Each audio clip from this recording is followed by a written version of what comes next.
Ministers from the world's wealthiest democracies will wrangle over how to keep climate change goals on track as they meet in Berlin for talks overshadowed by spiraling energy costs and fuel supply worries sparked by the war in Ukraine.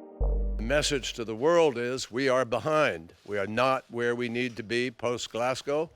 We need to accelerate dramatically, and we cannot fall into this false narrative that because of Ukraine, there is now an excuse to have to go pump out and build an entire new generation of infrastructure. That will be catastrophic unless it comes with all of the mitigation and abatement, the capturing of emissions. Energy, climate and environment ministers from the group of 7 countries want to reaffirm a commitment to cap global warming at 1.5 degrees Celsius and protect biodiversity. So what the G7 does in order to set the stage for that is really critical. And I'm glad to be here and look forward to completing our work. Thank you very much.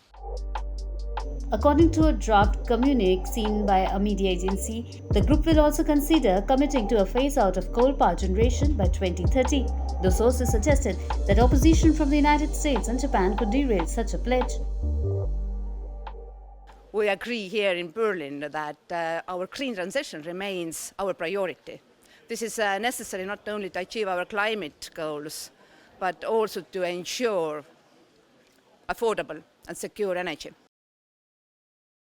The draft, which could change considerably by the time talks conclude on Friday, would also commit G7 countries to have a net zero electricity sector by 2035 and to start reporting publicly next year on how they are delivering on a past G7 commitment to end inefficient fossil fuel subsidies by 2025.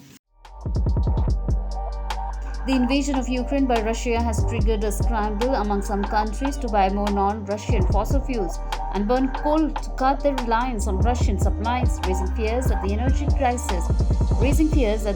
crisis triggered by the war could undermine efforts to fight climate change. Particularly with reference to getting Europe off Russian hydrocarbons, I think is our top immediate priority. But we mustn't take our eye off the ball from the medium and long-term objective, which is to get the world to net zero, move decisively further and more quickly into renewable energy. I think nuclear energy is a big part of the answer as well. So really looking forward to our G7 discussions over the coming days here in Berlin. Campaigners urged the ministers of the G7 to make clear commitments that the fallout of the Ukraine war would not derail their targets.